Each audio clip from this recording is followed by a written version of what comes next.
My name is Wendy Castro. I'm a student from grade 11 from the HU01 class.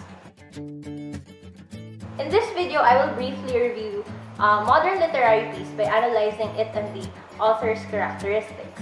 What I've chosen is a poem entitled Earth, written by Reese Lansangan. It's one of her many other pieces from her book called In Case You Come Back, which was created in collaboration with Marla Mignano and Jamie Cat. This is the book. Reese Lansangan's poem Earth falls under the literary genre of narrative poetry. Narrative poetry is a form of literature that describes important events in life, whether it's real or imaginary. And true enough, this poem is all about insightful perspectives on planet Earth.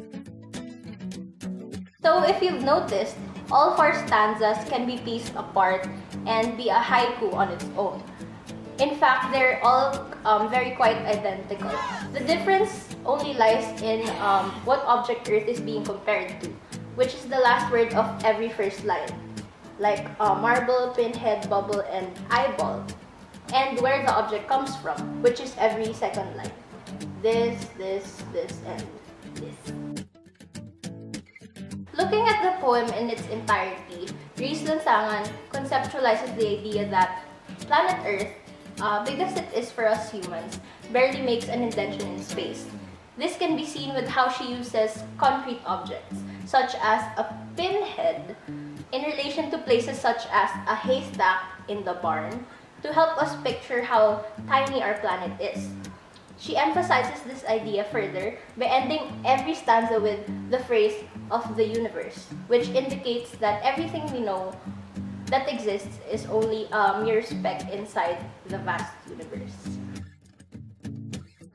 If we analyze the poem with a biographical approach, we will easily notice a quirky tone on its overall theme.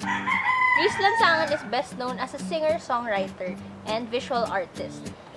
So, as you can see from these albums of her original songs, she has a very cute, colorful, and detailed style. And from what I observe on social media and other platforms, 2 of her hobbies include traveling and reading.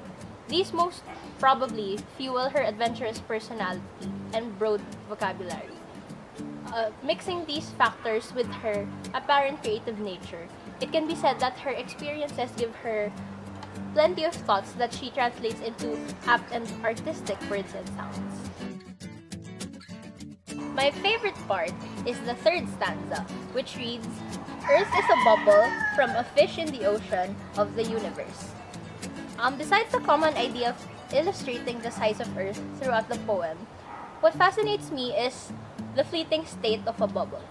The Earth wasn't always part of the universe, just like how a bubble in the vast ocean is breathed into existence, with millions of other living entities already living before it.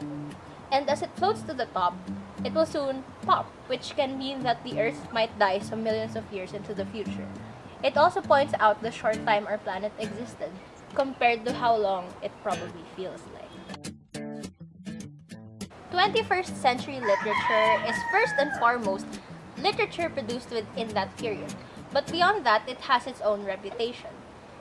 To me, 21st century literature is the starting line of a more open-minded future.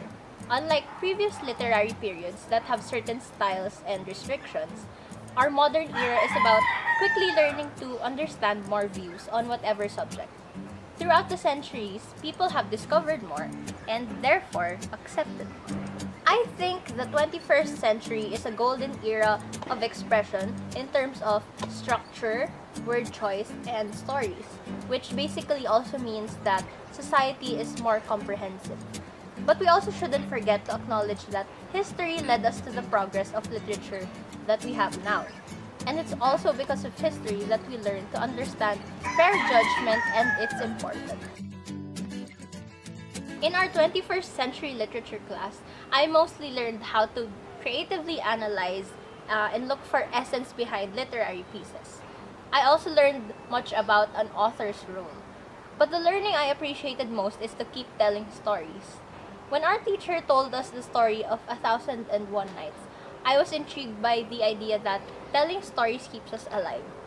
Then I understood that it means sharing our experiences, thoughts, ideas, dreams, and what other things about ourselves with others keeps our lives more interesting and worth exploring.